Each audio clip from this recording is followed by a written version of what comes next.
இல்லை, நம்முடைய வாழ்க்கையில் ஏன் ஆசீர்வாதம் இல்லை? என்றைக்காச்சும் நீங்கள் யோசித்து பார்த்துருக்கீங்களா? கண்டிப்பாக யோசித்து பார்த்துருப்பீங்க. யோசித்து பார்க்குறீங்களே, உங்கள் வாயிலே சொல்லியிருப்பீங்க, நான் இத்தனை வருஷமாக சர்ச்சைக்கு போகிறேன், ஆண்டவருக்காக நான் இவ்வளோ கொடுக்குறேன், ஆண்டவருக்காக நான் இவ்வளோ செய்கிறேன், ஆனால் என் வாழ்க்கையில் மட்டும் ஏன் இது மாதிரியான காரியங்கள்லாம் நடக்குது? ஆசீர்வாதமே இல்லையே, எல்லா காரியங்களும் தடைப்பட்டு போகுது, ஆனால் ஆண்டவர் அறியாத மக்கள் ஆசீர்வாதமாக இருக்காங்களே அப்படின்னு சொல்லிட்டு நம்ம என்னைக்காச்சும் நம்ம என்ன பண்ணியிருப்போம்? நினச்சி பார்த்துருப்போமா? பார்த்துருக்க மாட்டோமா? கண்டிப்பாக பார்த்துருப்போம். அதுதான் நம்ம என்ன பண்ண போகிறோம். இப்போ நம்ம எதனால் நமக்கு ஆசீர்வாதம் இல்லை அதை பற்றி நம்ம என்ன பண்ண போகிறோம்? தெரிந்து கொள்ள போகிறோம். நம்ம 30 வருஷமாக ஆலயத்துக்கு வரலாம், அல்லது 10 வருஷமாக ஆலயத்துக்கு என்ன பண்ணலாம்? தொடர்ந்து வந்து கொண்டு இருக்கலாம். எல்லா ஆராதனைகளையும் என்ன பண்ணலாம்? பங்கு கொள்ளலாம். எல்லா ஜப கூட்டங்களுக்கும் போகலாம், எல்லா நற்செய்தி கூட்டத்துக்கும் போகலாம், ஆண்டவருடைய வார்த்தை கேட்கலாம். ஆனால் இருந்தாலும் நமக்கு என்ன இல்லை? வாழ்க்கையில் ஒரு ஆசீர்வாதம் கிடைக்கல. எதனால் ஆசீர்வாதம் இல்லை அது குறித்து தான் நம்ம இப்போ பார்க்க போகிறோம். வேதத்தின் அடிப்படையில் நம்ம பார்க்க போகிறோம். வேதத்தில் பழைய ஏற்பாட்டு காலத்தில் பார்த்தீங்கன்னா நம்முடைய தகப்பன் யார்? ஆவிக்குரிய தகப்பன் ஆபிரகாம். அதாவது பழைய ஏற்பாட்டில் பார்க்கும்போது எப்படி தொடங்குவாங்கன்னா, ஆபிரகாமின் தேவன், ஈசாக்கின் தேவன், யாக்கோபின் தேவன். ஆபிரகாம் தேவன், ஈசாக்கின் தேவன் கரெக்டு. அது நான் யாக்கோபின் தேவன். ஏசா தானே வரணும். முதல் பையன் ஈசாக்கு, ஈசாக்கின் தேவன். அதே போல் ஈசாக்கோட முதல் பையன் யார்? ஏசா. ஏசா தானே? என்ன குழப்பமா இருக்கா? ஏசாவின் தேவன் தானே வரணும். ஆனால் இங்கே என்ன வருது? யாக்கோபின் தேவன். அப்போ யாக்கோபின் தேவன் வர்றதுக்கு யாக்கோப் என்ன பண்ணியிருக்காரு? ஆண்டவர் யாக்கோபை ஆசீர்வதித்து இருக்காரு. ஆனால் யாக்கோபுக்கு ஆசீர்வாதம் உடனே கிடைக்கல. கிட்டத்தட்ட 100 வயதுக்கு அப்புறம் தான் ஆண்டவர் என்ன பண்ணுறாரு? யாக்கோபை ஆசீர்வதிக்கிறார். யாக்கோபு என்ன பண்ணுறான்? ஆசீர்வாதத்தை பெற்றுக்கொள்வதற்கு எவ்வளோ கஷ்டப்படுறான், என்னென்னவோ போராடுறான், என்னென்னவோ பண்ணி பார்க்குறான், ஆண்டவரை தேடுறான், ஆண்டவருக்கு மேலே விசுவாசம் வைக்கிறான். இருந்தாலும் அவனுடைய வாழ்க்கையில் என்ன இல்லை? ஆசீர்வாதம் இல்லை. சின்ன வயசில் என்ன பண்ணுறான்? அவனுடைய அண்ணனையை ஏமாற்றிட்டு அந்த சிரேஷ்ட புத்திர பாகம், அதான் சிரேஷ்ட புத்திர பாகம்னா ஆசீர்வாதம், அந்த ஆசீர்வாதத்தை திருடிக்கிறான். எப்படி திருடுறான்? ஏமாற்றி வாங்கிக்கிறான். கூழ் காய்த்து கொண்டு இருக்கிறான். அந்த கூழுக்காக என்ன பண்ணுறான்? கொடுத்துட்டு அந்த சிரேஷ்ட புத்திர பாகத்தை தன் பக்கமாக திருப்பிக்கிறான். சின்ன வயசுல என்ன பண்ணுறான்? ஏமாத்துறான். ஏமாத்துற புத்தி அவனுக்கு இருக்கு. அதுக்கப்புறம் பார்த்தீங்கன்னா பெரியனும் ஆன பிறகு அவங்க அப்பா கிட்ட போயிட்டு ஆசீர்வாதத்தை ஏமாற்றி வாங்கிடுறான். தன் தகப்பனை ஏமாத்துறான். அதோட மாத்திரமல்ல, அதுக்கப்புறம் படிச்சிங்கன்னா தன்னுடைய மாமாவை என்ன பண்ணுறான்? ஏமாத்துறான். மாமா கிட்ட போய் வேலை செய்யும் போது மாமாவை ஏமாத்துறான். மாமாவை ஏமாத்துறது மாத்திரமல்ல, அப்புறம் யாரை ஏமாத்துறான்? தன்னுடைய மனைவியை ஏமாத்துறான். அவனுடைய மனைவி யாரு? லேயாள். முதல் மனைவி லேயாலை ஏமாத்திட்டு ராகேல் என்ன பண்ணுறான்? ராகேலை விரும்புகிறான். அங்கே மனைவியை ஏமாத்துறான். இப்படியாக அவனுடைய காலம் என்ன பண்ணுது? போய் கொண்டு இருக்கு. அதனால அவனுடைய வாழ்க்கையில் என்ன இல்லை? ஆசீர்வாதம் இல்லை. கடைசியில் என்ன பண்ணுறான்? அவனுடைய வாழ்க்கையில் விரக்தி அடைகிறான். ஐயோ, என்ன நான் இவ்வளோ காலம் ஆயிடுச்சு, ஆண்டவருக்காக நான் இவ்வளோ பண்ணுறேன் அவ்வளோ பண்ணுறேன், ஆனால் ஆசீர்வாதமே எனக்குள்ளே இல்லையே. அப்போ தான் என்ன பண்ணுறான்? ஆண்டவர்கிட்ட போராடி ஜெபிக்கிறான், ஆண்டவர்கிட்ட கெஞ்சுறான். அந்த சம்பவம் எல்லாருக்குமே தெரியும்.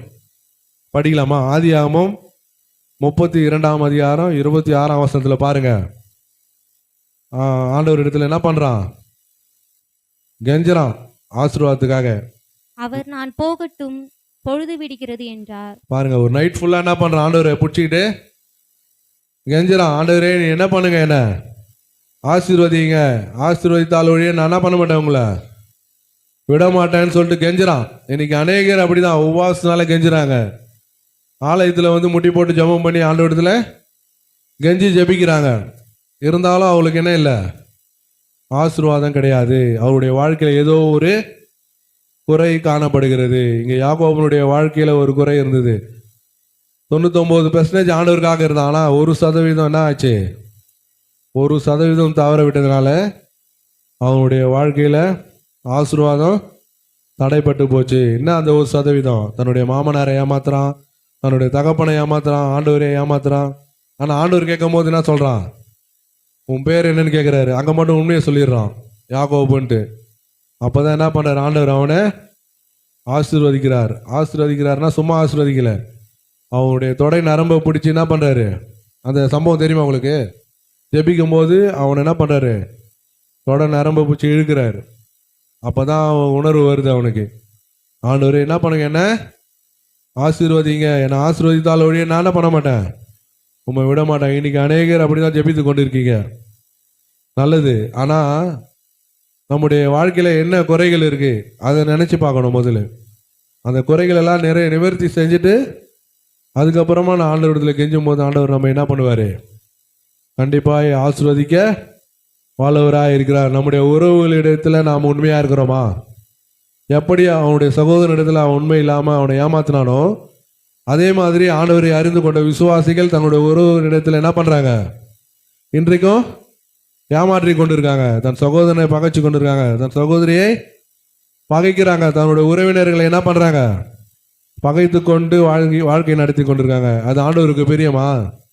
ஆண்டவருக்கு பிரியம் கிடையாது. யாக்கோபு எப்படி தன் சகோதரனை ஏமாற்றினானோ அதே மாதிரி இன்னைக்கு ஆண்டவரை ஏற்றுக்கொண்ட விசுவாசிகள் தன் சகோதரனையோ தன் சகோதரரையோ தங்கள் உறவினர்களையோ ஏமாற்றி ஆசீர்வாதத்தை பெற்றுக்கொள்ளலாம் என்று நினைக்கிறாங்க. அது ஒரு விதத்தில் அது நடக்காது. ஆண்டவர் அது என்ன பண்ண மாட்டார், அனுமதிக்க மாட்டார். ஆண்டவரிடத்தில் நாம் என்ன பண்ணோம், உண்மையாக இருக்கணும். நம்முடைய உறவுகளிடத்தில் உண்மையாக இருக்கணும். போலியான அன்பு இருக்கக்கூடாது. இன்னைக்கு அநேகர் பார்த்தீங்கன்னா நம்ம எதிர்க்க நல்லா பேசுவாங்க, பார்த்துக்கிறீங்களா? நம்மளை பற்றி அருமையான இந்த காலை வேலைக்காக ரெண்டோட துதிக்கிறோம், சோதரிக்கிறோம். அப்பா, காலை முதல் பாப்பா துதித்தோம் ஆண்டவரே, துதித்து பாடினோம், உங்களுடைய வேத வசனத்தை நாங்கள் கேட்டோம். அப்பா, உமக்கேட்டு நாங்கள் காணிக்கை கொடுத்தோம். அப்பா ஆண்டவரே, உங்களுடைய திருவந்தில் கையிட்டோம். அப்பா இப்பொழுது ஆண்டவரே அப்பா உங்களுடைய ஆசீர்வாதத்தை எங்களை நிரப்ப வேண்டுமா ஜெபிக்கிறோம். எங்களுடைய வாழ்க்கையில் ஆசீர்வாதத்தை பெற்றுக்கொள்ளாதபடிக்கு எந்தவித தடைகள் இருந்தாலும் எல்லாத்தோட தடைகளை எடுத்து போட்டு அப்பா இதாமே எங்களுக்கு ஆசீர்வாதத்தை கொடுக்க வேண்டுமா ஜெபிக்கிறோம். அப்பா, ஆசீர்வாதத்துக்கு தடையாக இருக்கிற காரியங்களை நாங்கள் ஒழித்து போட நீர் எங்களுக்கு பலனை தாருங்க. அப்பா, சத்துருவானவனை நாங்கள் மேற்கொள்ளும்படியான பலநீர் எங்களுக்கு தர வேண்டுமா ஜெபிக்கிறோம். அப்பா, பலவீனத்தோடு வந்திருக்கிற ஊத்துணி தொட்டு சுகப்படுத்தணுமா ஜெபிக்கிறப்பா. அநேக வயதான தாய்மார்கள் மூட்டு வலியோடு வந்திருக்காங்க ஆண்டவரே, அவர்களாம் நிறைய மூட்டு வலிகள் நீங்கி போக அன்றைக்கி கிருபை செய்யுங்க. நல்ல பலத்தை தாருங்கப்பா. பலவீனமாக இருக்கிற ஊத்துருக்கு பலத்தை கொடுத்து நீர் ஆஸ்வதிக்கணுமா ஜெபிக்கிறோம். சிறு பிள்ளைகளுக்கு நாங்கள் ஜெபிக்கிறப்பா, சிறு பிள்ளைகளை ஆஸ்வதிங்க. சிறு பிள்ளைகளுக்கு பணினால யாருக்கும் அந்த பாதிப்பாரா அப்படி பாதுகாத்து கொள்ளுங்க. படிக்கிற பிள்ளைகளை ஆஸ்வதிங்க, நல்ல ஞானத்தினால் நிரப்புங்க ஆண்டவரே. தேர்வு எழுதி கொண்டிருக்காங்கப்பா, அந்த தேர்வில் நல்ல முறையில் எழுதி வெற்றி பெற திரும்ப செய்யுங்க. வேலைக்கு போகிற பிள்ளைகளுக்காக ஜெபிக்கிறோம். வேலைக்கு போகிற ஊத்துரு ஆஸ்வதிங்க, வேலையில் ஆசீர்வாதத்தை கட்டளிடுங்க. வியாபாரம் செய்கிற ஊத்துருக்காக நாங்கள் ஜெபிக்கிறோம். வியாபாரத்தின் நிலைகளை பெரிதாகுங்க அப்பா. இன்னும் ஆண்டவரேப்பா வீடு கட்டி கொண்டு இருக்காங்க அநேகர் ஆண்டவரேப்பா, அந்த கட்டி கொண்டு இருக்கிற வீடுகள் நிறைவடைய நீ கிருபை செய்யுங்க. அதுக்கு தடையாக இருக்கிற பொருளாதாரத்தை நீர் ஏற்படுத்தி தரணுமா ஜெபிக்கிற ஆண்டவரே. நிறைய ஆஸ்வதிங்க. அநேகர் வாகனம் ஓட்டுறாங்க ஆண்டவரே, அந்த வாகனத்தை ஓட்டும் போது கவனமாய் ஞானமாய் ஓட்டும்படியாய் நீ கிருபை செய்யணுமா ஜெபிக்கிறப்பா. நிறைய பாதுகாத்துக்கணும். அநேகர் பிஸ்னஸ் பண்ணுறாங்க, அநேகர் ஆண்டவரே அப்பா ரியல் எஸ்டேட் ஆண்டவரே தொழில் செய்கிறாங்கப்பா. அதன் மூலமாய் அப்பா அவங்களுக்கு வருமானங்கள் கிடைக்க ஆசீர்வாதங்கள் கிடைக்க எனக்கு கிருபை செய்யணுமா ஜெபிக்கிறோம். வேலை இல்லாமல் இருக்கிற வேலை உருவாக்கி தாரங்க. பிசாசின் கட்டுகள்னால மாந்திரிகத்தினால அகப்பட்டு கொண்டுக்கிற ஊத்துருக்கா நாங்கள் பாரத்தோடு ஜெபிக்கிறோம். அவங்களை தொட்டு சுகப்படுத்தணுமா ஜெபிக்கிறப்பா. கட்டுகள்லேருந்து விடுதலை தாருங்கப்பா. அப்படியா இந்த வாரத்தில் பிறந்தநாள் காண்கிற ஜெபிக்கிறோம். பிறந்தநாள் காண்கிற அவர்களை ஆஸ்வதிங்க அப்பா. அவங்களை ஆசீர்வாதத்தினால் நிரப்புங்க. திருமண நாளை காண்கிறவர்களுக்காக ஜெபிக்கிறோம். அவங்களை ஆஸ்வதிங்க, அவங்களை பலப்படுத்துங்க அப்பா. ஜெபிக்க கோட்டு கொண்டுக்கிறானே கோட்டை ஆண்டரே பாஸ்டருக்காக நாங்கள் பாரத்தோடு ஜெபிக்கிறோம். அவர் கூட நிறைய சுகத்தை தாருங்க. மருத்துவமனையில் அட்மிட் செய்யப்பட்டிருக்காருன்னு நான் கேள்விப்படுகிறோம். அப்பா நீதாமே ஆண்டரே அப்பா உடைய கல்வாரி ரத்தத்தினாலே தொட்டு சுகப்படுத்தணுமா ஜெபிக்கிறோம். இருக்கிற சளி எல்லாவற்றையும் நீக்கி போடு. நல்ல சிரமம் ஆண்டரே மூச்சு விடுவது இருக்கிற சிரமத்தெல்லாம் நீக்கி போடுங்க. நல்ல மூச்சு விடுபடியான கிருபை தருணமா ஜெபிக்கிறோம். எடுத்துக்கொள்கிற மருந்து மாத்திரைகள் அப்பா அவர் சுகத்தை கொடுக்க கிருபை செய்யணுமா ஜெபிக்கிறப்பா. அப்படி எங்களுடைய ஊழியக்காரக்காக ஜெபிக்கிறோம். போயிருக்கிற காரியத்தை நீர் அறிவீர். சுகோத்திரமாய் போய் சுகோத்திரமாய் முடித்து கொண்டு சுகோத்திரமாய் வீடு திருமணி கிருபை செய்யுங்க. வந்திருக்கிற ஒவ்வொரு ஆத்ம மக்களையும் ஆஸ்வதிங்க, பலப்படுத்துங்க. இந்த ஆராதனை முடித்து கொண்டு அப்பா வீடுகளுக்கு செல்லும் போது எந்த வித அடரையாப்பா நான் சமோசங்கள் எதுவும் அணுகாதபடி நீதாமே பாதுகாத்து கொள்ளுங்க. வந்திருக்கிற ஒவ்வொரு அடரே சண்டை கிளாஸ் பிள்ளைகளை ஆஸ்வதிங்க. கற்றுக்கொண்டுகிற பாடங்கள் அப்பா வசனங்கள் அவர் மனதில் பதிய சாத்தான எடுத்து போடாதபடி நீதாமே பாதுகாத்து கொள்ளுங்க. நீரே ஆசிரியத்தையும் பலப்படுத்தும். துதி கனமகிமை எல்லாம் உமக்கே செலுத்துகிறோம். மீட்பர் இயேசு மூலம் ஜெபங்களும் பிதாவே. என் ஆத்துமாவே கர்த்தரை ஸ்தோத்திரி, என் முழுமே பரிசுத்த நாமத்தை ஸ்தோத்திரி. என் ஆத்துமாவே கர்த்தரை ஸ்தோத்திரி, கர்த்தர் செய்த சகல உபகாரங்களையும் மறவாதே. ஆமென்.